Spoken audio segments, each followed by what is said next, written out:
Bueno, bienvenidos a todos los que están viendo la transmisión. Esta es la presentación de la defensa de la tesis de Andrés Otero. De Andrés Otero. La tesis se titula Descomposiciones tensoriales aplicadas a arquitecturas de Deep Learning. En principio quería felicitar a Andrés y agradecerle a Andrés por ser el primer tesista que permitió transmitirlo por Twitch y desde acá en adelante la idea es que el departamento pueda transmitir todas las tesis y defensas de TPs que haya. De mi parte nada más, suerte Andrés. Los jurados son Sergio Leu, Jorge Salvador Yerache y Hernán Merlino.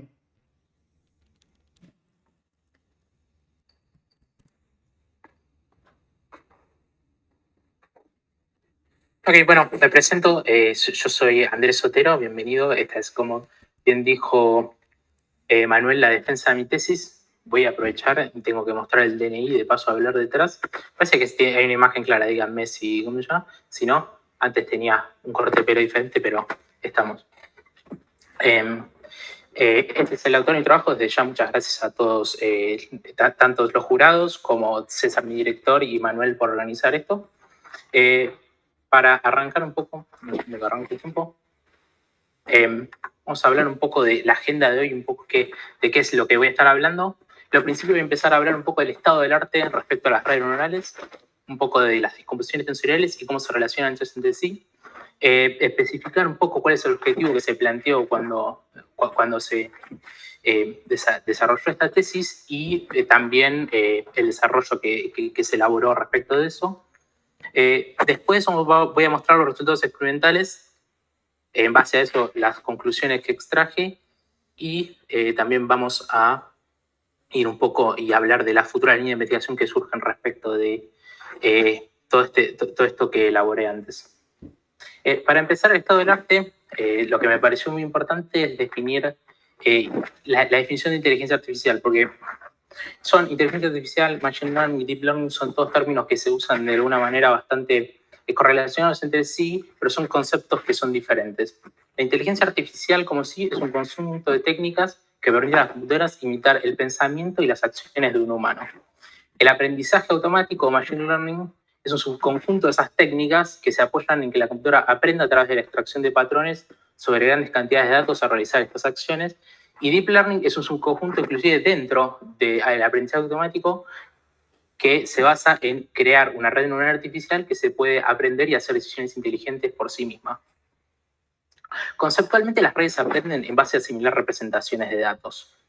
Y después, con esas representaciones, realizar todo tipo de tareas como visión de computadora, reconocimiento del habla, procesamiento de texto, detección de fraude y muchas otras funcionalidades más. Las redes neuronales no son un desarrollo nuevo, creo que están alrededor de 1940, pero ganaron mucha popularidad últimamente, más que nada ayudado por el aumento exponencial en la cantidad de almacenamiento y procesamiento que se estuvieron desarrollando, tanto local como desde el punto de vista cloud, en los últimos años. Eso lo vuelve mucho más viable, digamos, y lo vuelve mucho más implementable en soluciones tanto de la industria como para investigaciones. Entonces, avanzando respecto a esto, ¿qué es una red neuronal profunda? Y para definir un poco, la idea detrás de las redes es imitar el funcionamiento de las redes neuronales de los organismos vivos. En la práctica, como funciona, se ingresa un conjunto de datos y se usa una cascada de capas con unidades de procesamiento para extraer y transformar variables, haciendo esa extracción de fichos que mencionamos anteriormente. Cada capa usa la salida de la capa anterior como entrada, y tras pasar la última capa, los resultados se comparan con el resultado que se puede asimilar como correcto y se van ajustando los parámetros dados una cierta función de peso, digamos. Hay diferentes funciones, diferentes maneras de ajustar, pero esa es de una manera la definición genérica de cómo funciona una red. Y el ejemplo que se puede observar en la diapositiva es una red AlexNet, que es una red que en su momento fue bastante revolucionaria, ganó un concurso de clasificación de imágenes, ImageNet, y en su momento fue bastante, como dije antes, groundbreaking, porque fue particularmente profunda. Como se puede ver en la imagen, hay capas convolucionales y capas completamente conectadas dentro de esta red. Para explicar un poco más cuáles son las redes más básicas, voy a empezar por Multilayer Perceptron, que también llamada redes profundas neuronales de Feedforward. o MLP, como sus siglas. Estos son los modelos más conocidos y prototípicos de Deep Learning. Su objetivo, como el de todas las redes, es aproximar una función que da una cierta entrada, tenga una cierta salida esperada. Un ejemplo puede ser alguno de lo que dije antes o, el más simple, un clasificador. Los modelos feedforward contienen una concatenación de capas neuronales que no tienen retroalimentación. Justamente como indica su nombre, van en un solo sentido y van como hacia adelante, hacia la salida. Cada capa oculta consiste en un conjunto de perceptrones, de ahí su nombre de multilayer perceptron, y su funcionamiento del perceptrón está basado en el funcionamiento de una neurona de cualquier ser vivo, básicamente. Cada una de estas neuronas recibe como entrada las salidas de las neuronas de la capa anterior multiplicada por pesos sinápticos. Y en base a la salida, estos pesos son ajustados por algunos algoritmos que mencioné anteriormente.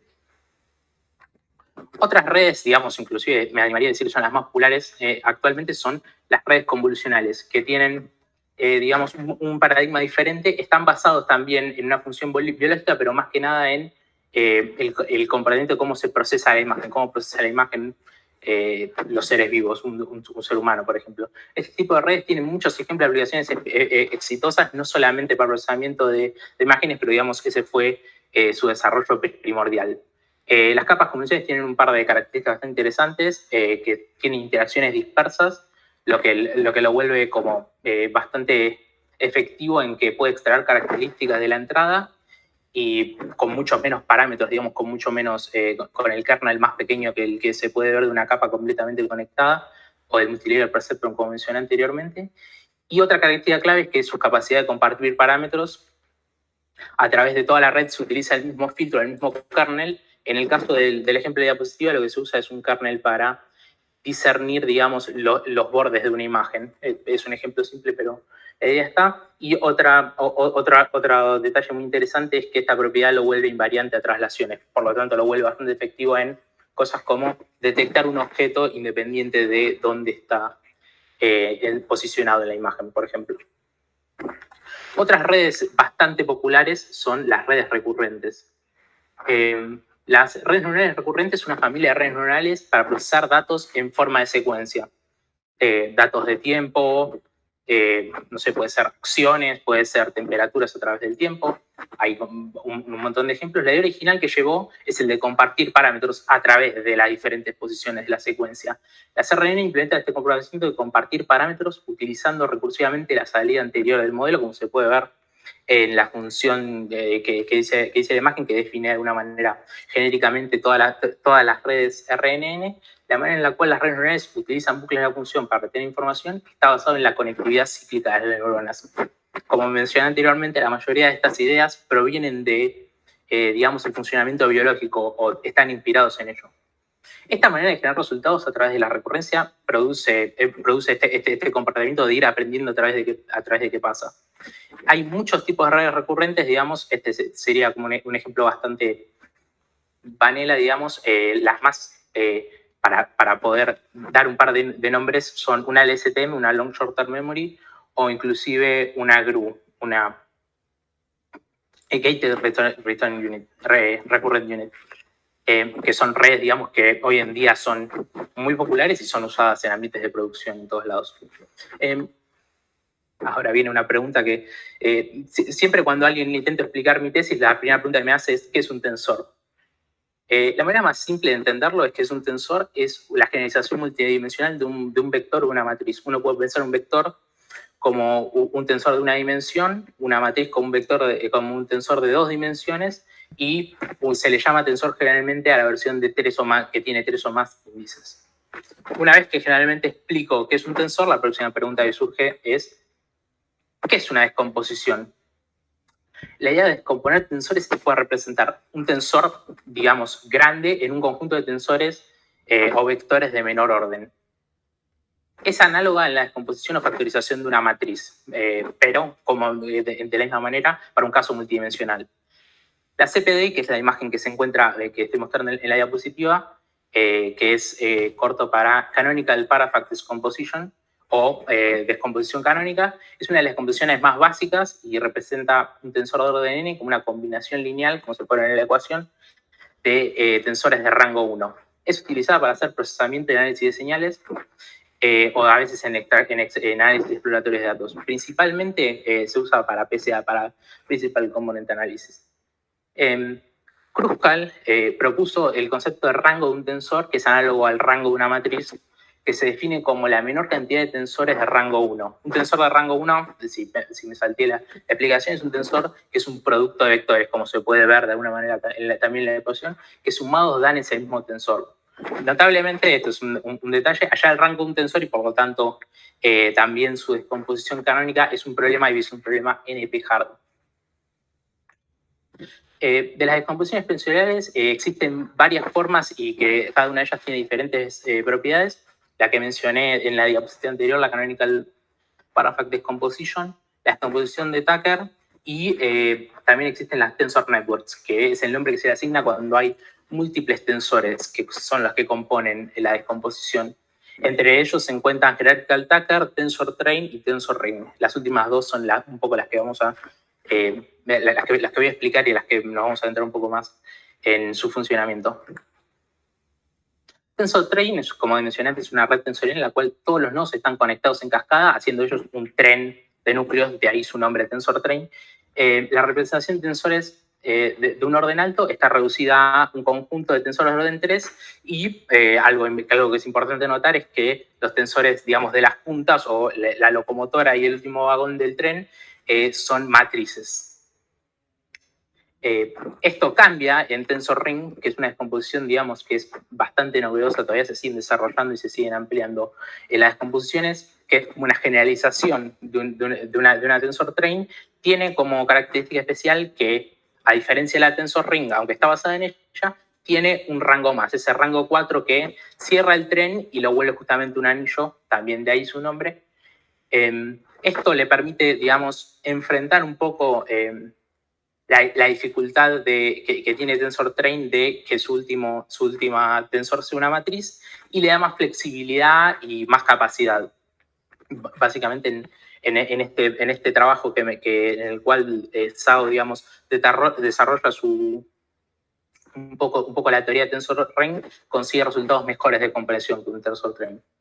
Entonces, una vez ahora que expliqué un poco un poco de descomposiciones y un poco de redes neuronales, viene cómo se juntan. El primer approach o el primer, digamos, abordaje que tiene es la compresibilidad de las redes neuronales profundas.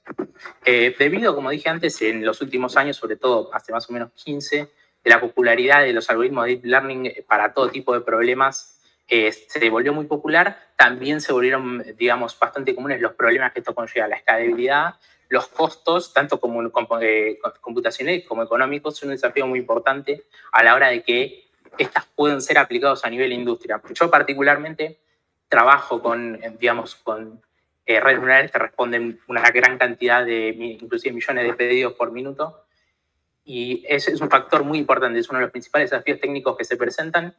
Uno puede tener una red que funcione genial, no es performante, digamos, es lo mismo que no tener ninguna red porque, digamos, no puede ser implementable y no puede ser llevada, digamos, a un caso de la vida real. La aproximación de los primeros trabajos, como mencioné antes, es de utilizar descomposiciones para componer capas de la red. O sea, el primer approach fue, hay una capa, descomponerla usando algunas de las composiciones que nombré anteriormente, como por ejemplo, en el caso del paper que está en la diapositiva, es utilizando una descomposición canónica. Básicamente uno tiene una capa convolucional de 4 dimensiones y la transforma en una composición descomposición canónica de 4 vectores, o básicamente de 4 vectores. Esto, digamos, lo que se hace para poder aplicarlo en la vida real es, se la reemplaza, así como está, se hace la descomposición del tensor con la red ya entrenada, se la pone en el mismo lugar en el cual iría la capa convolucional y se la vuelve a reentrenar para reajustar los parámetros. En el paper, la verdad, se lograron resultados bastante importantes. Se redujo un poco la precisión, digamos, perdió un par de puntos en la precisión, pero la red resultó mucho más rápida y también resultó más compacta, inclusive teniendo, en el mejor caso, inclusive creo que 70 veces más pequeña, o sea, algo bastante importante.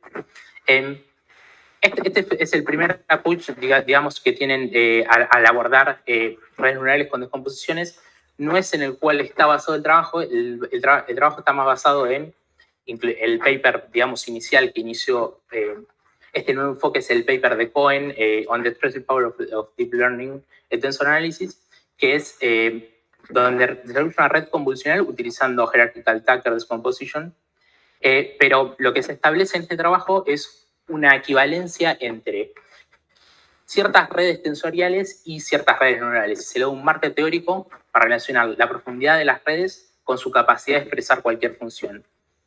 Entonces, en el ejemplo se pueden ver cómo de alguna manera se descompone una red convolucional en, digamos, una descomposición de Tucker para cada una de las capas convolucionales.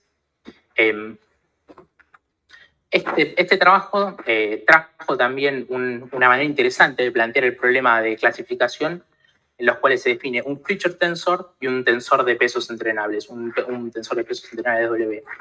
Digamos, define una score function, que es básicamente como la probabilidad de que caiga para cada una de las categorías. O sea, si uno tiene 10 categorías, tendría 10 score functions y 10 tensores de peso W, en el cual a cada uno se le multiplican el producto de feature tensor, digamos, y finalmente lo que termina pasando es que los 10 score functions es el producto entre este tensor de peso entrenado W y ese tensor de features. Digamos, es bastante difícil y, digamos, se ve de alguna manera en la ecuación. Una vez que empieza uno a tener muchas dimensiones, tanto en el feature tensor como en el tensor de pesos W, se vuelve absolutamente impracticable de implementar. O sea, a cada vez que se da una dimensión se vuelve exponencialmente más grande y lo vuelve totalmente inviable. El approach que tiene Cohen con esto es básicamente cada uno de estos tensores se los descompone. Es una descomposición y así se logran con tensores de menor orden esta función, digamos, que escorea y clasifica de una manera correcta. El mismo concepto está detrás del trabajo de Krugkopf. Es un trabajo que mencionaré un poco más adelante en la presentación, que utiliza la misma, digamos, un concepto similar, pero en vez de usar la Hierarchical Tucker, utiliza la Tensor Train Decomposition. Basándome un poco en estos papers, digamos, principalmente de Krugkopf y de Cohen, se estableció el objetivo de la tesis, que es, basándose en estos trabajos, desarrollar una nueva arquitectura aplicando la descomposición del tensor ring. Digamos, el trabajo de Krugkopf implementaba una descomposición basada en tensor train con la hipótesis que la descomposición del tensor ring funciona mejor, de aplicarla y ver si esto conseguía mejores resultados en la experimentación. Comparándola con el estado del arte y teniendo como objetivo mejorar los rendimientos explotando las propiedades matemáticas de estas decomposiciones. Ahora voy a ir un poco con el desarrollo de la tesis, hablando un poco de cómo le fueron las ideas y cómo fueron mutando cómo fue avanzando, digamos, cómo se fueron desarrollando a medida que fue topando con diferentes desafíos y diferentes obstáculos. La arquitectura propuesta, lo primero que se necesitó fue implementar el mismo concepto de score function, pero establecido por el trabajo de Cohen para la descomposición de tensor ring. Entonces, como se puede ver en la imagen, lo que se hace es se descompone ese tensor de pesos W para una de las score functions como 4 tensores, por ejemplo. Este es un ejemplo, pues se puede descomponer en la cantidad, digamos, que uno quiera, pero básicamente se forma el anillo y de esa manera uno tiene un caso digamos, análogo para avanzar. Entonces, basándome en esto, mi primer approach es uno que denominé arquitectura paralela, que fue de hacer una descomposición para cada categoría. Digamos, si uno tiene para descomponer 10 categorías, tendría 10 score functions con 10, digamos, pesos descompuestos diferentes y, digamos, todas en paralelo, de ahí su nombre. Esta arquitectura no dio buenos resultados, digamos, nunca terminaban de converger los modelos.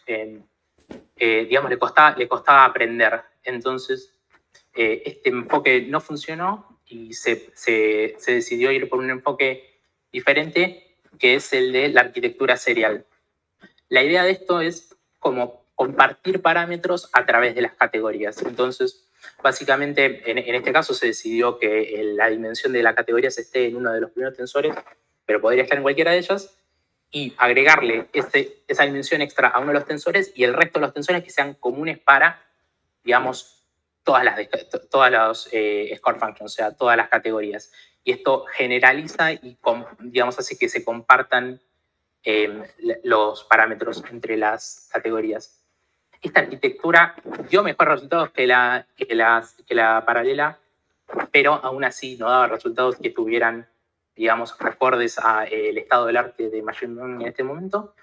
Entonces se decidió darle una vuelta de tuerca más, digamos, y se llegó a la arquitectura que denomina compartida, que es de alguna manera con la cual se realizaron todos los experimentos y, digamos, es la que mejor funcionó. Y su principal característica es que comparte de los tensores de G1 hasta G tau, digamos, con un tau a definir, inclusive puede ser variable, es otra de las ventajas que tiene esto, y digamos, ese tensor se comparte entre sí. Y esto lo vuelve también digamos, una red recurrente. Entonces, los parámetros no solamente están compartidos entre las categorías, sino que están compartidos entre los pasos secuenciales. Se agregó un par de detalles más, como por ejemplo un tensor inicial, una entrada de padding de más, digamos, para que el tensor compartido tenga todas las entradas de la secuencia, y finalmente también un tensor final que tenga la dimensión de la categoría, digamos, y que funcione de alguna manera como un clasificador para todas las entradas después de que fue, digamos, procesada por esa RNN. Esta es la arquitectura que se usó como comparación y como referencia en el desarrollo de la tesis. Está basada en, como mencioné antes, el paper de Krugov, Expressive Power of Recurrent Neural Networks. Digamos, no pudimos contactarnos, o sea, intenté contactarme con el equipo de Krugov y realmente nunca me respondieron para intentar ver si podía saber un poco más de acerca de la implementación, pero dado que los resultados dieron parecidos a donde está digamos, el trabajo de ellos, consideramos que era una referencia y podíamos comparar, digamos, la arquitectura propuesta con esta arquitectura de referencia para determinar qué tan efectiva es y si prácticamente es mejor que lo que ya estaba por ahí propuesto digamos, en el espacio. Para que no sea tan abstracto, decidí mostrar un poco cómo funciona un feature map. Básicamente, este es un ejemplo para un MNIST que después voy a describir un poco más qué set de datos se usaron para probar y digamos, cómo fue la experimentación a través de estos sets de datos. La idea básicamente es dividir en patches la imagen y aplanarlos. Y cada una de esas imágenes es un paso de una secuencia, digamos. Estos pasan a través del feature tensor y son, después de la salida por el feature map, son los features que entran a la red, digamos.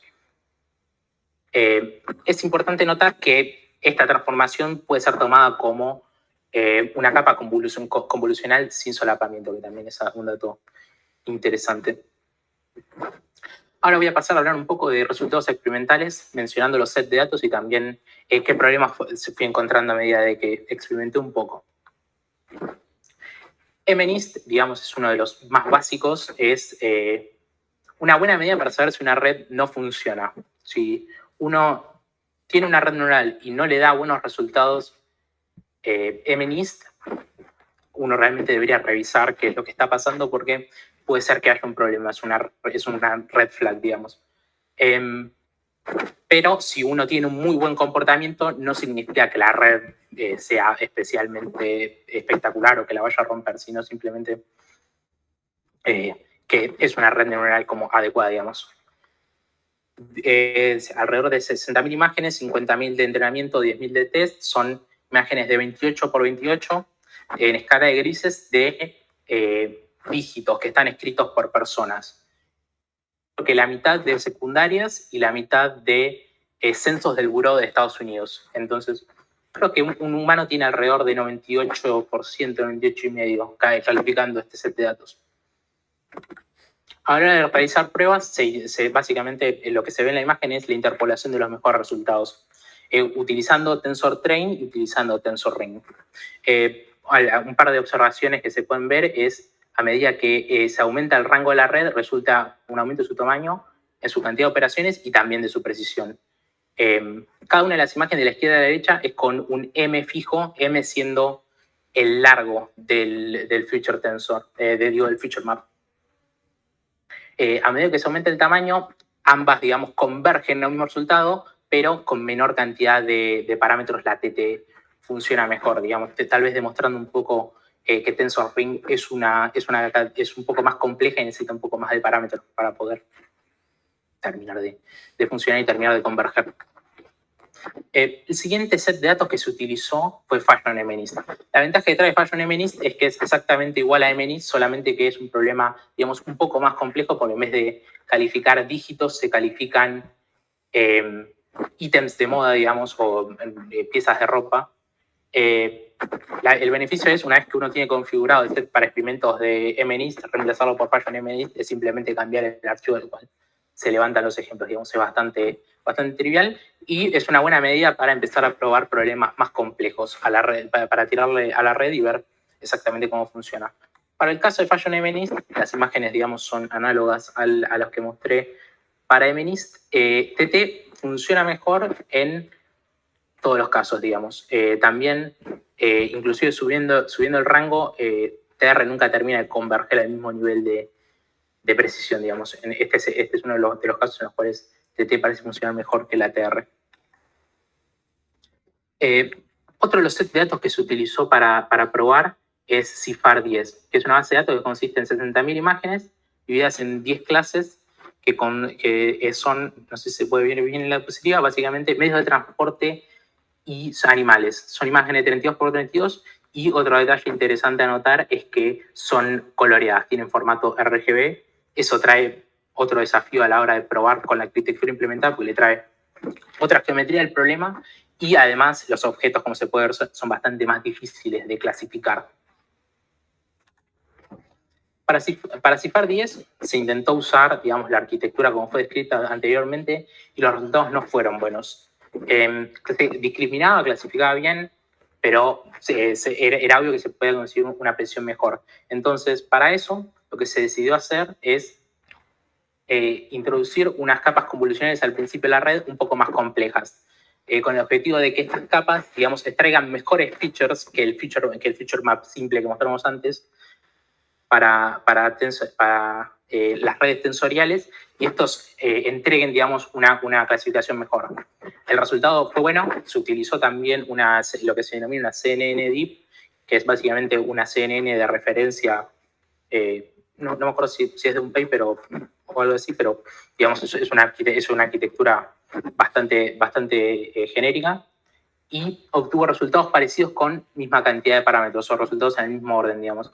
En este caso también TR supera un poco a TT, pero depende de la cantidad de parámetros, el M, el rango.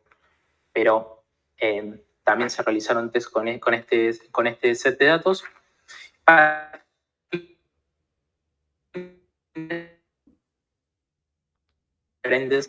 Antes eran de alguna manera todo clasificación de imágenes. Se decidió utilizar, digamos, la clasificación de comentarios de películas de un set de datos de IMDb.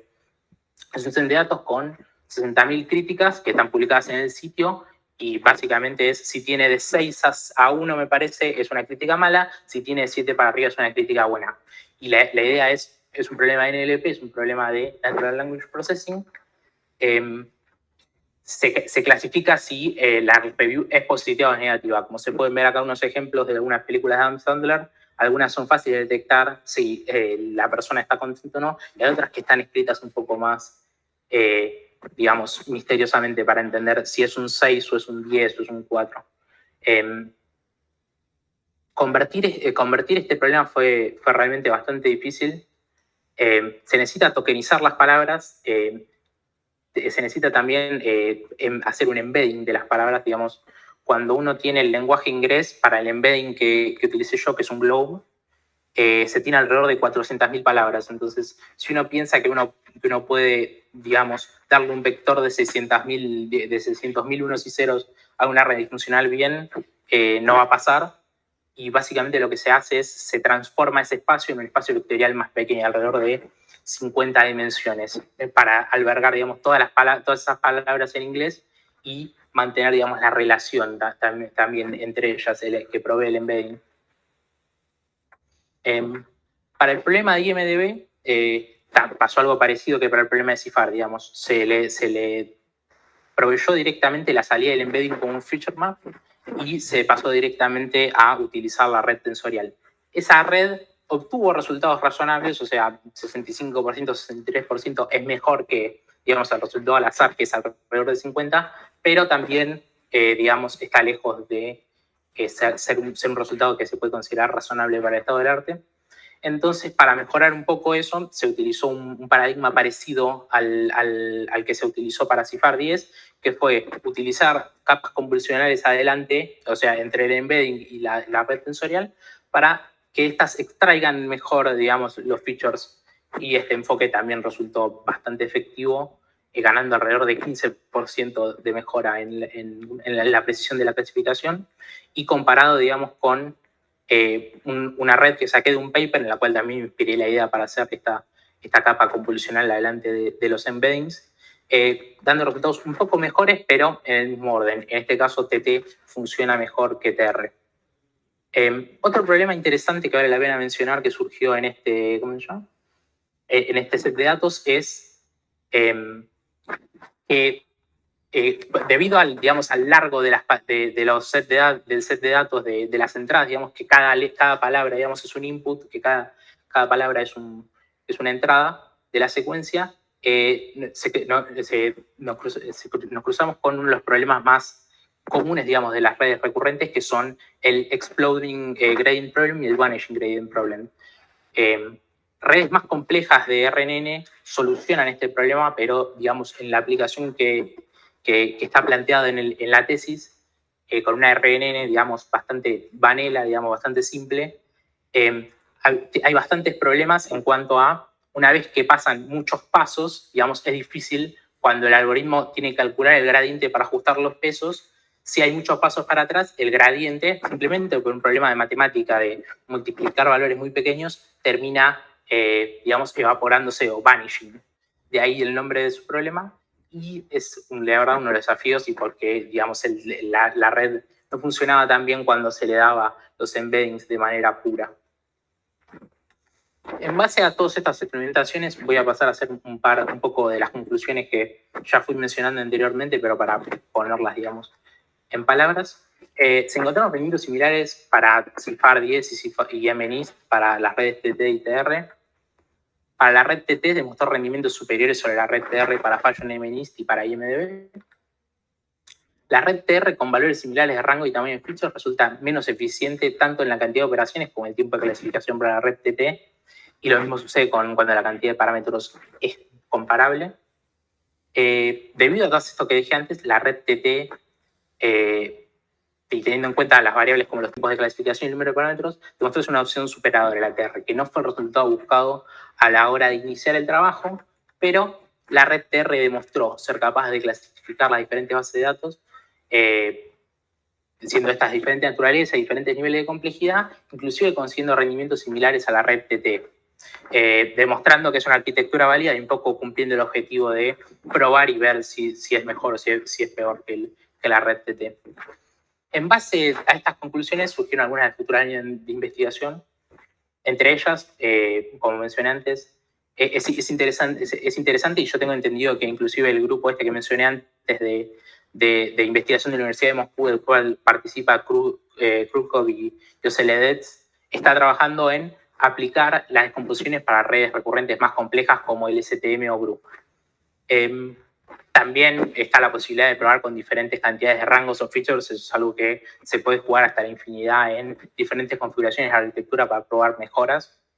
Explotar otro tipo de feature maps, esto está más que nada basado en la experimentación, un poco en los problemas que fueron surgiendo que mencioné antes. A medida de que uno le da mejores features a la red, las redes andan mejores. Siempre mi jefe me dice, uno puede tener la red más espectacular que uno pueda tener, pero si uno le da malos datos, no esperes que la red funcione bien. Otra línea de investigación es probar con otros algoritmos de optimización. Esto surge más que nada de leer, digamos, el estado del arte y los trabajos realizados. muchos de ellos no utilizan que usé yo en mi trabajo, que es básicamente usar un algoritmo de optimización genérico de redes neuronales, usar un ADAM, digamos, los parámetros de los tensores en base a eso, sino que utiliza diferentes métodos de ajuste. Y eso funciona mejor, o sea, que está en varios papers, utilizan diferentes approaches y esto le da mejores resultados. Esa puede ser una manera de mejorar. Queda un poco fuera del alcance de esta tesis, pero es algo que yo la verdad le asigno bastante peso a la hora de cómo funciona una red tensorial. Y otra que venimos discutiendo bastante con Carlos últimamente es robustez contra ataques. Suponiendo que uno tiene una red que funciona para detectar fraude o otro tipo de tareas, digamos, que son de características sensibles, hay toda una rama que estudia ataques tipo redes. La idea es cambiar un poco las entradas para intentar engañar a la red y poder causar algún perjuicio, daño económico, fraude. Hay toda una rama en la cual, digamos, no hay muchos papers, pero por lo que vengo discutiendo con Carlos, con César, es algo que está, digamos, bastante en boga actualmente, es ver si este tipo de redes tensoriales, qué tan robustas son contra ataques, si pueden ser hackeables. Esta es una línea de investigación, digamos, bastante interesante. Y nada, me parece que con eso termina la presentación y puedo pasar a la parte de las preguntas.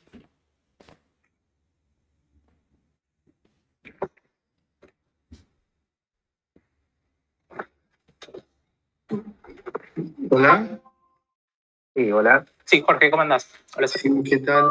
No sé el orden, ¿quién quiere preguntar primero? Preguntar.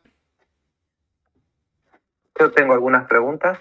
Si Bueno. quieren, puedo empezar. Sí, cómo no, Sergio, por favor. Primero, te felicito a vos y a tu director por el trabajo que hicieron. Realmente es un trabajo que, en el sentido de que tal vez no tiene inmediatamente una solución al problema, pero que hacerlo para que estas redes neuronales sean implementables en dispositivos con menor capacidad. Capacidad, no pensando en que ahora tenemos dispositivos, siempre vamos a tener dispositivos con menor capacidad y mayor capacidad. Este año compramos la primer GPU y era una fiesta, y ahora queremos que eso que implementamos funcione en un celular, ¿no? Entonces, por un lado, la línea de investigación es el estado del arte, básicamente. César es un experto en tensores, así que los felicito a los dos. Les agradezco la oportunidad de ser jurado porque aprendí mucho leyendo la tesis. Por otro lado, las preguntas que hice me las contestaste en la presentación, así que para mí está ok. Solo quería charlar con vos. Quiero que son más dudas son dudas mías, y quiero ver si vos tenés alguna idea acerca de qué puede estar pasando. Una arquitectura paralela y una serial. Si podés volver hasta ahí. Sí, claro.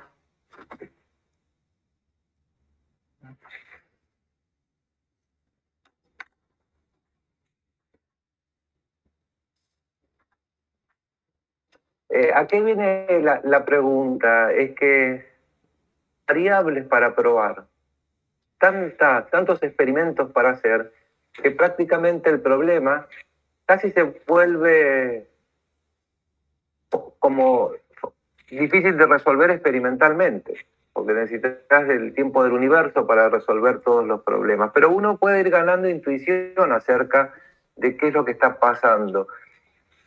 Entiendo que vos, una vez teniendo una red convolucional, una red forward entrenada, parte de los parámetros con una descomposición tensorial. Pero haces un pequeño pequeño ajuste después, ¿no? Sí, o sea, no, lo que nosotros, más que nada, como mencioné antes,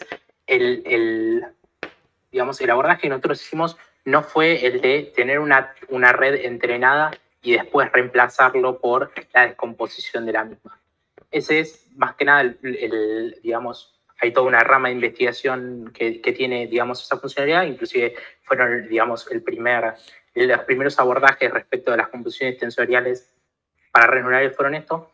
La idea que, digamos, que surge de los papeles de Cohen y de Krulkov son el de utilizar a la descomposición como la arquitectura. Entonces, digamos, estas redes que muestro yo acá no son redes ya preentrenadas que, digamos, descompongo. Son redes que tienen la forma de la descomposición y las entreno, digamos, así, o sea, como están. Y los parámetros se ajustan. Básicamente lo que hace es se entrena para, pues, digamos, la descomposición sin nunca existir ese gran tensor que es teórico, digamos, que es el que define Cohen, que es un peso de W entrenables de múltiples dimensiones, simplemente porque con muchos pasos es imposible de que ese tensor exista, porque son... Sí, por eso me surgió la duda, porque entendí que en la presentación dijiste que reemplazabas. Ahora bien, vos sabés que esa función, como la red neuronal que vos descomponés así en tensores como función, está súper plagada de mínimos locales. Supongo un gradiente descendiente para entrenar. O sea, error backpropagation usás. Correcto, sí, con Adam, correcto. Bueno, con Adam, perfecto. Pregunta que tengo, siempre es curiosidad, es si no funcionaron bien porque tenían pocos grados de libertad, o sea, pocos parámetros, o no funcionaron bien porque no largaste con un conjunto de pesos que de alguna manera se acerque a un buen mínimo local. El trabajo de Hinton de 2016, donde usa restringidas para acercar a un buen mínimo de pesos, a la pregunta de que no se puede largar desde cualquier parte del espacio, entender que una red aprenda como uno quiere, ¿no?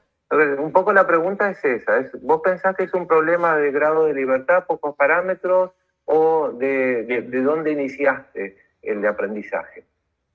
Esa es una buena pregunta. Una de las cosas que la verdad probé bastante, inclusive está en el código del repositorio, no sé si incluía el link del repositorio, pero en la tesis está seguro, probé mucho con inicializaciones diferentes. Probé mucho con diferentes tipos de inicializaciones porque, un poco como dijiste vos, dada la bibliografía, sobre todo ese paper de Hinton que mencionaste, dice que influye bastante y es verdad. O sea, realmente las arquitecturas mejoran bastante con, digamos, cuando se las inicia con ciertos parámetros, con ciertas configuraciones. Ahora no me acuerdo exactamente cuál es el que terminó siendo más efectivo, pero está en el código.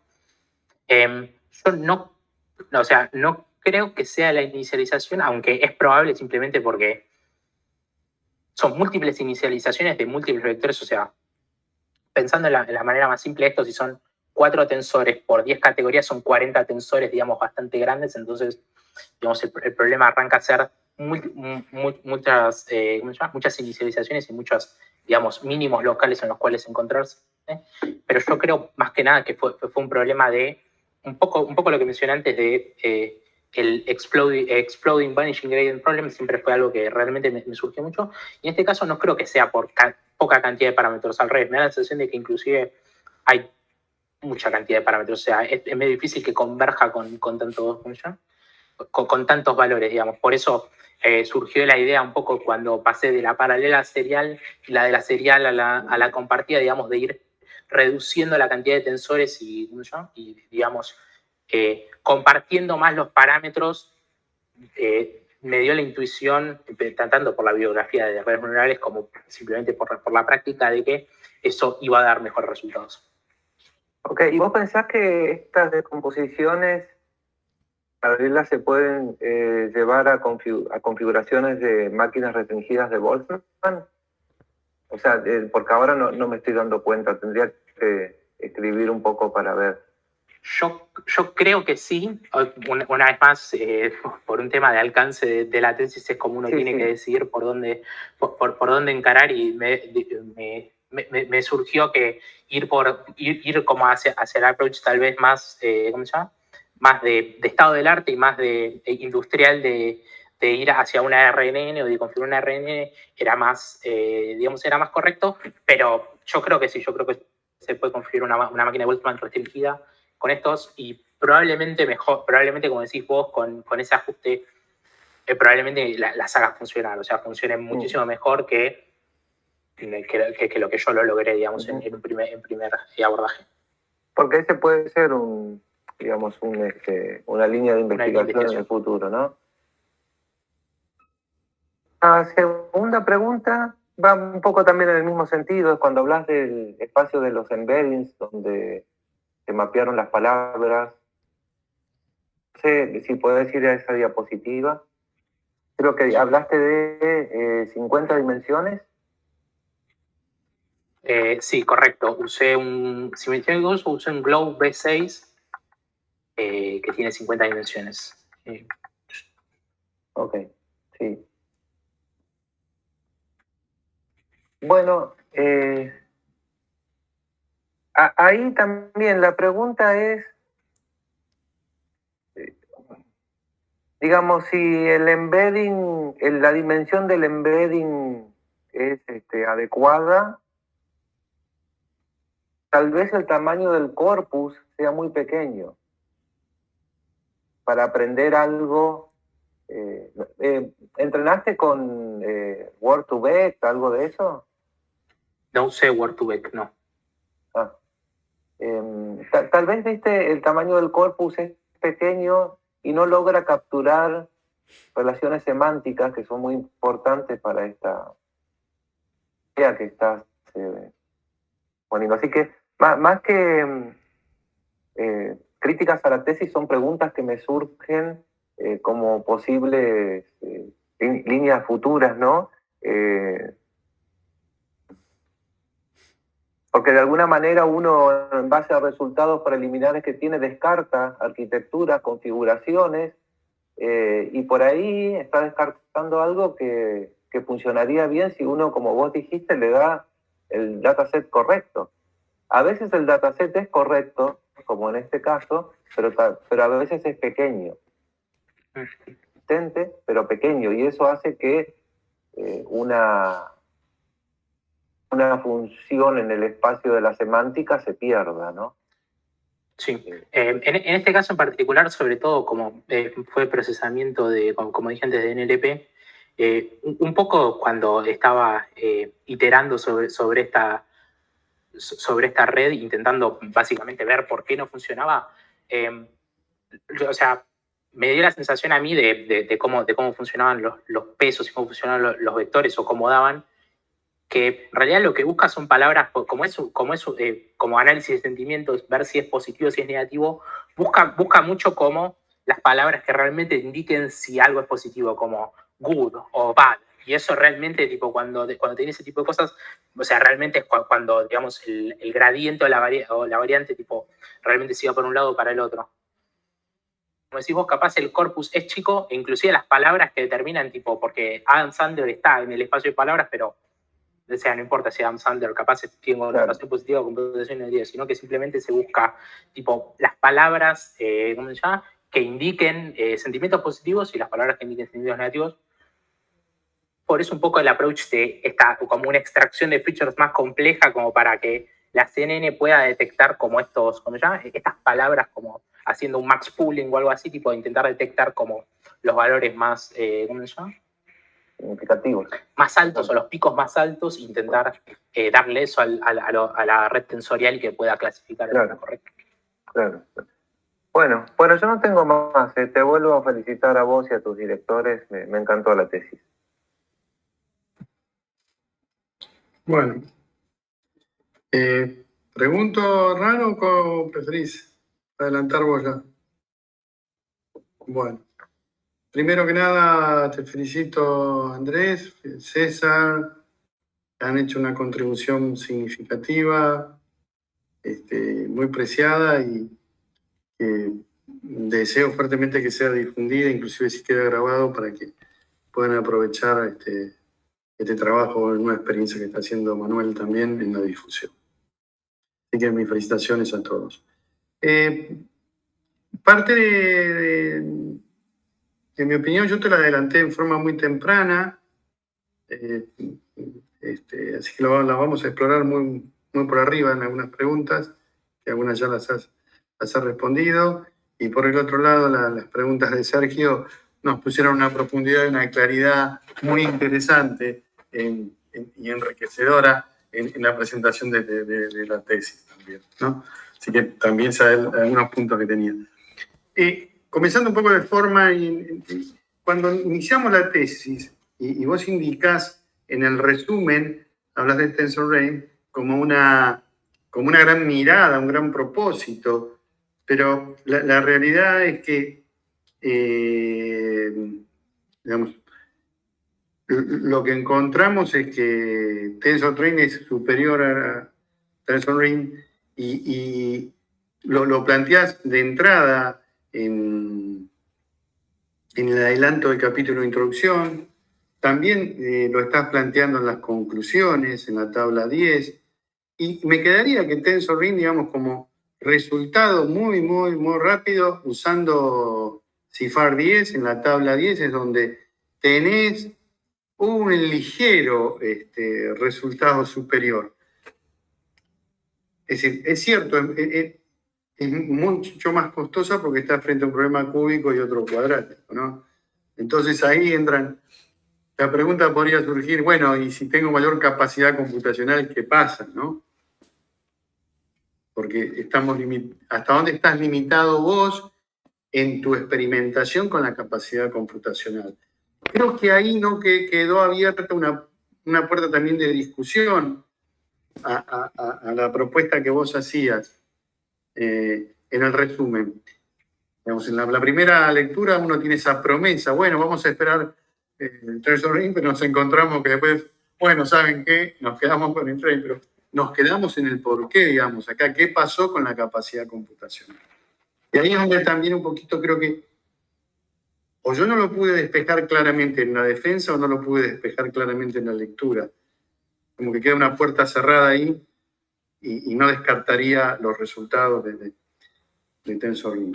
Por el otro lado, cuando hablamos de las arquitecturas de referencia, como las que nombraste, que usaste para comparación, la de Krugov, etc., ahí yo me pregunto también, si en el paper, que no lo pude explorar en detalle, ¿qué capacidad computacional se estuvieron utilizando? ¿Qué dataset utilizaron ellos para poder comparar dataset contra dataset? Digamos que ahí tendríamos una comparación mucho más limpia, más genuina experimentalmente. Con independiente de que cada uno lo implementó, tu solución y la de ellos, ¿cierto? Pero tendrías ahí otra miradita. Bueno, son todos puntos que te estoy dejando como reflexiones, es decir, de la tesis no tengo más que elogiarla, ¿sí? Pero son reflexiones para después compartirlas contigo. Así que, y de ahí surge un poquito lo que yo te decía en una mirada, la de la síntesis del estado del arte, que es la que enfoca el problema. Porque, digamos, vos lo planteás y nos estaba faltando, si bien nombrás lecturas, autores, bueno, muy bien, la caracterización de cada uno, abordar la síntesis, y ese es el remate, por eso es cómo comparar, y ahí de pronto ellos también se podían haber encontrado con los mismos desafíos y las mismas limitaciones, que tampoco queda no queda claro. Bueno, eso por un lado. Después me queda una final, así que te escucho tu opinión. Sí, realmente en el momento en el cual empecé a hacer la tesis, como mencioné un poco antes, parte de los desafíos de las redes neuronales es la capacidad de procesamiento y el costo inclusive que tienen tanto computacional como económico, digamos, de correr realmente cuando si uno, digamos, en un ambiente profesional entrena con GPUs realmente grandes, en computadoras realmente grandes en la nube. Y digamos, yo para este trabajo utilicé en una primera parte, para la parte, digamos, más de todos los experimentos con la serial, la compartida y la paralela, usé mi computadora, y para, digamos, un poco para la experimentación que con los experimentos para mostrar, usé, digamos, la capa libre de GCP Computing para correr los experimentos. Digamos, no usé realmente todo el poder computacional digamos, del estado del arte, digamos. Entonces, yo creo que una parte tenés razón, una parte debería estar en la futura línea de investigación, y la verdad no, es una buena propuesta de ver qué pasa porque yo la verdad le puse mucho, ¿cómo se llama? Le puse mucho énfasis en una de las que mencioné antes, que fue cómo ajusta el tensor. Creo que cómo hacer ese ajuste es algo muy importante, pero también tal vez con mayor capacidad computacional. Inclusive la pregunta que planteaba Sergio antes de por qué no funcionó la paralela, capaz con un mejor límite local, con muchos más experimentos, porque hice una cantidad limitada de experimentos, y lanzas 100 experimentos con 100 mínimo local, capaz inclusive mejor. Entonces, esa es una muy buena, me parece una muy buena reflexión. Por eso te decía siempre iluminar la síntesis, porque uno, más que nombrar los autores, es caracterizar el trabajo. Cuando uno lo caracteriza, puede compararlos con mayor profundidad y puede aceptar limitaciones, porque hay limitaciones que vos no tenés, como pueden ser las de hardware, ¿cierto? Inclusive la comparación con los datasets y las características de dataset que usó cada uno. Sí, normalmente lo ideal es poder usar el mismo dataset. Sí, eso también. Y bueno, voy a la última. También te adelanté un poco, no sé si contribuye un poco con la idea de Sergio, que también te planteaba, bueno, vamos a ir probando, experimentando. Te planteé desde el punto de vista de la ingeniería, dejar las puertas abiertas al desarrollo de una herramienta, de un framework, que te permita hacer la alquimia, digamos. ¿Sí? ¿Cómo lo ves eso? Como para que otros alumnos trabajen ahí. Sí, respecto a eso, me parece que lo que más sirve es el código en GitHub y una licencia de uso de software libre, o sea que cualquiera que quiera puede levantar ahí. El código es más o menos bastante explicativo, digamos, le hice una pequeña documentación de cómo corre, y digamos, uno puede entrar ahí y experimentar con los diferentes parámetros, y queda ahí para agrandar. No está construido de alguna manera, me parece, como planteas vos, como un framework en el cual uno puede setear una librería, importar la Tensor Network y entrenarla, pero no me imagino que eso requeriría una gran cantidad de trabajo. Entonces, tal vez una buena idea es hacer ese planteo, sobre todo apuntando a que tal vez, ¿cómo se llama? Con algunas herramientas, digamos, adicionales, puede mejorar el funcionamiento de la red. Sí, estamos dividiendo lo que es línea de trabajo y línea de investigación. Yo lo ponía como una línea de trabajo. Es decir, típicamente de ingeniería, digamos. Nosotros fabricamos herramientas, en definitiva. ¿Sí? Claro. Entonces, ponerle, digamos, una capa más de trabajo. Bueno, no tengo más preguntas, más que felicitarlos, director, y a ti, Andrés. Disfruté mucho de la tesis. Bueno, Andrés, César, felicitaciones por el trabajo, muy bueno, excelente. Lo mío es, ya después de lo que has respondido, solo una cosa. ¿Cuál fue el principal desafío que tuviste? Buena pregunta. El más difícil para el final. Yo creo que el principal problema fue esta dificultad de poder solventar como el problema del exploding y el vanishing gradient problem, digamos. Sobre todo a la hora de la experimentación, fue continuamente como chocarse con ese problema e intentar a través de diferentes, como la inicialización de los parámetros, o agregar una capa convolucional, o fue simplemente como todo el tiempo intentar encontrarle la vuelta a ese problema. Por eso también le veo mucha promesa, como mencioné antes, a usar redes, intentar poner descomposiciones tensoriales en redes más complejas. La LSTM, digamos, sigue teniendo el problema de vanishing y exploding gradient, pero, digamos, los componentes que tienen de long short term memory lo que hacen es bajar mucho ese componente. Entonces, creo que también es bastante prometedor de ese lado. Y me parece el principal problema que encontré a la hora de desarrollar la tesis, sobre todo en la parte experimental, que digamos, o sea, intentaba aplicar la red tal cual como la tenía teóricamente pensada, fallaba y me obligaba a volver a ir digamos, al tablero de dibujo y pensar cómo encontrarle la vuelta. Perfecto, por mí es suficiente. Gracias, Andrés. Excelente lo didáctico y lo claro que ha sido en tu exposición. Y bueno, César, felicitaciones, ya sabemos, los frutos de un mismo árbol no pueden caer lejos del tronco. Así que no podíamos esperar menos de vos. Bueno, yo también quiero agradecerles al jurado. Y la verdad que los comentarios son excelentes. O sea, hay mucho para continuar trabajando y aprendiendo. Bueno, gracias. Nosotros tenemos que ir al otro link ahora, Sergio y Hernán. Sí, una cosita ahí que Jorge creo que decía. Jorge decía de seguir difundiéndolo. Hace poco desde Secretaría Académica nos pasaron un link, en realidad los pasos para poder compartir tesis, trabajos profesionales, publicaciones. Yo creo que te lo mandé, Jorge, César, a vos seguro también, Hernán también.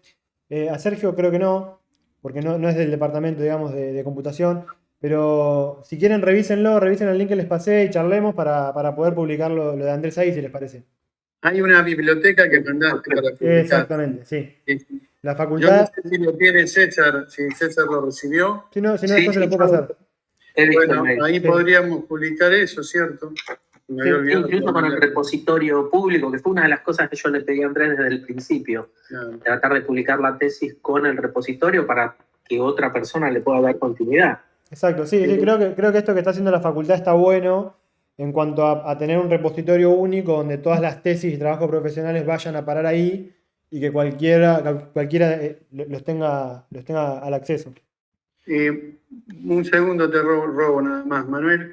Sería bueno que estén los links de los videos y a Por supuesto. futuro sería bueno también tener un resumen con un pequeño video para que dé una introducción, no en el caso de Andrés, pero sirve bastante, digamos, para Sí, acompañar. por supuesto, le comento a la gente también que nos está viendo, esta es la primera tesis que la primera defensa de tesis que estamos transmitiendo. La idea es tener muchos más y armar muchísima difusión de todo lo que hacen nuestros casi graduados. Ya queda poquito, pero sí, la idea es mostrarlo y hacer mucha difusión de lo que hacemos, que es muy bueno. Felicitaciones, Andrés y César. Gracias, Manuel. Muy bien, pasamos entonces a Los nervios. y nos quedamos Sí, acá. sí, les pido a la gente que está ahí en Twitch que esperen un cachito, que el jurado va a ir a debatir la defensa y a ponerle una nota a Andrés.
Bien. Ahí estamos ¿Denunciamos la nota, Manuel? Ahí ya estamos transmitiendo. Bueno, ¿denunciamos la nota, Manuel? Alguien tiene mucho eco. Perdón, era yo. Ya está. Okay. Bueno. Sí, Jorge, me parece que querés decir la voz. Como quieran, no hay problema. Jorge, Perdón, antes había una pregunta por el chat que, perdón, habíamos quedado en responderla ahora. Perdón que me meta suspenso, pero César, ¿querés hacérsela? Ya estuvieron viéndola con Andrés. Sí, cómo no. Pobre. Hay una pregunta en el chat del Twitch que dice: ¿cómo afecta, si es que afecta a técnicas comunes de explicabilidad de redes profundas, la aplicación de estas técnicas? Y ahí Andrés no le queda muy claro la pregunta, preguntó en el chat, no sé si te la me imagino, pusieron alguna aclaración. Si no puso una declaración, entiendo que lo que está diciendo es un área bastante candente, Andrés, de la ciencia de datos, es que poder explicar por qué el modelo dice lo que dice. Ok. Que ser una caja negra. Te están preguntando eso. Sí. El paper de Cohen aborda un poco, me parece, esto a lo cual está preguntando Semper Fiuba, que así es el nombre del usuario. La idea del paper de Cohen, sobre todo cuando habla respecto de expresividad, me parece que involucra un poco esto de explicar por qué una red, intentar dar un marco teórico de por qué la red funciona como funciona. Por eso también es interesante las comparaciones que hace respecto de la descomposición y cómo se relaciona esto a una red particular. La descomposición CP con red superficial, la descomposición TT con una CNN y la descomposición HT con una CNN. Entonces, un poco la idea detrás de esta teoría es que la efectividad de la descomposición explique de alguna manera atrás cómo se relaciona esto con la red neuronal en sí y ¿cómo se llama? Intentar entender cómo las relaciones entre las descomposiciones, una descomposición CP es, si no me equivoco, es exponencialmente más expresiva una red CNN y una red RNN, o sea, una descomposición TT y una descomposición HT, que una red superficial. Entonces, me parece que la pregunta viene un poco por este lado.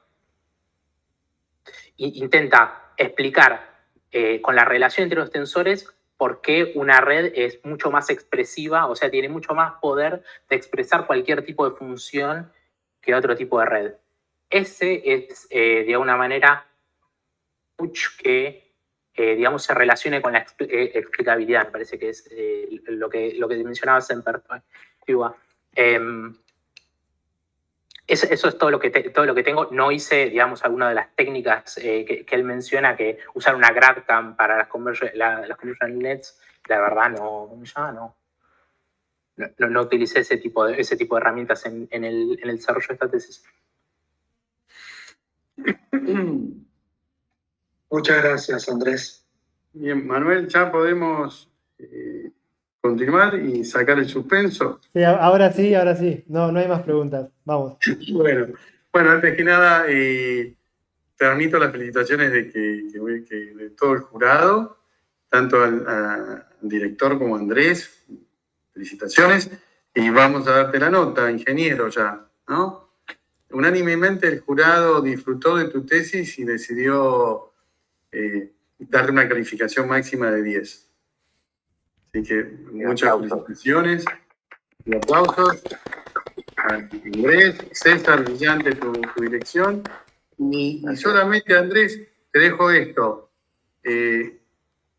Pensá en un instante abrir una puerta para el doctorado. Sería muy lindo que puedas continuar el doctorado acá en FIUBA con este trabajo. Y por el otro lado, para César, una reflexión muy rápida y sin comer mucho más tiempo. Las líneas de investigación y líneas de trabajo serían buenos, ya con Manuel, como hablamos, que se publiquen para que otros chicos puedan continuar líneas de tesis. Pero nuevamente, felicitaciones. No sé si Hernán y Sergio quieren comentarte algo. No, yo solo felicitarlos y a seguir trabajando. También invitar a Andrés a seguir con el doctorado.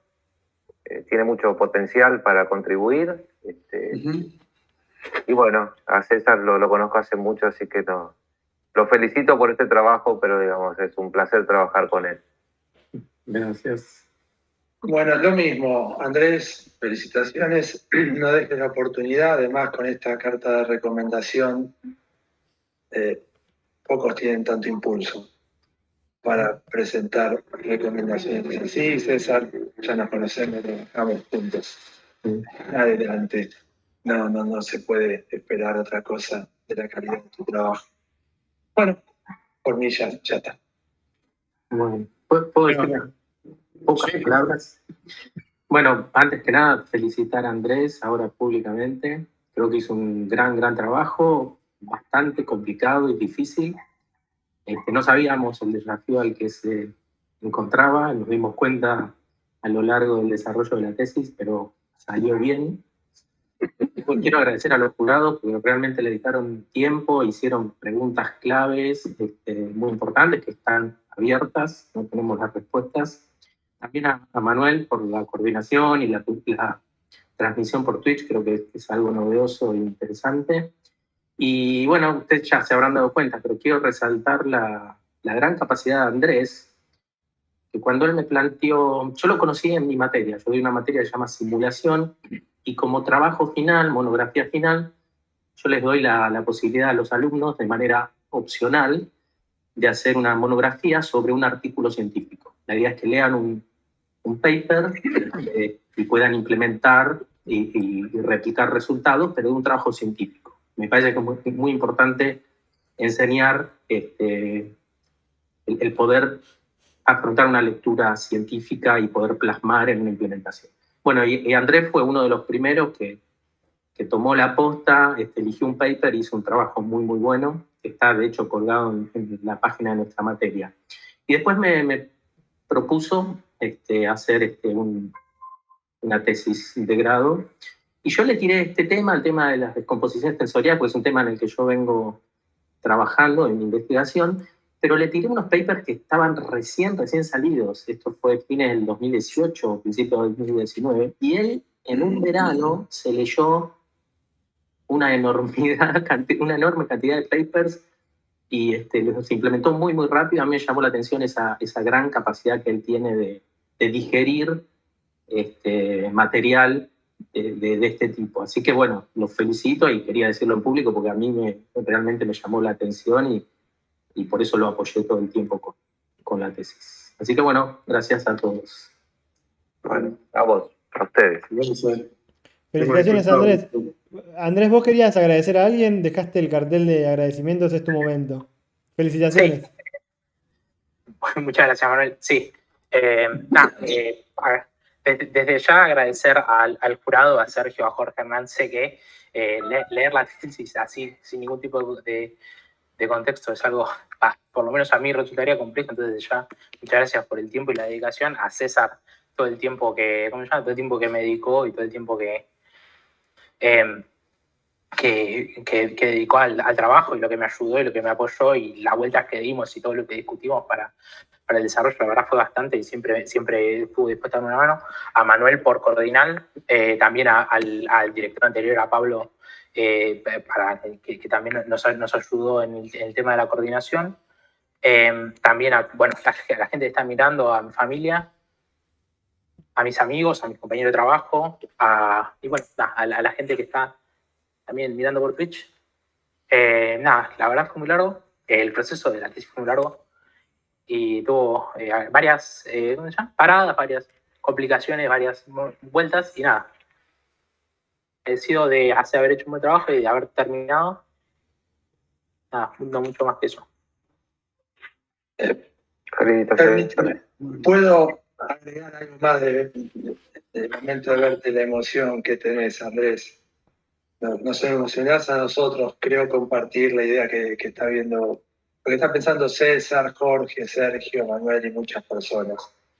En un mundo donde todo es ya al instante, encontrar personas como vos que entienden que el esfuerzo, que el trabajo, que los proyectos a largo plazo es lo que hace la diferencia, nos pone muy orgullosos. Como parte de la universidad que somos, pero también como personas, porque habla excelente de vos. Y eso habla también de la familia de donde venís. Sos así porque lo mamaste en tu casa, indudablemente. Y estamos todos tremendamente emocionados. Lo conozco a Jorge, está a punto de llorar ya. Así que gracias, Andrés, por este ejemplo que nos has dado a todos. Muchísimas gracias. Nos da mucha emoción y nos da muchas ganas de leer muchas tesis más. Muchas Lo voy gracias. a resumir muy fácil, Andrés. En Argentina necesita muchos Andrés como vos. Exactamente. Por eso te dije lo del doctorado. ¿Sí? Te mando un fuerte abrazo. Disfrutalo mucho, ingeniero. Sí. Y futuro doctor, espero. Bien, Felicitaciones de nuevo. si les parece, dejamos de transmitir. Gracias a todos los que vinieron y nuevamente felicitaciones, Andrés. Gracias. Gracias. Mil gracias, Manuel. Bueno,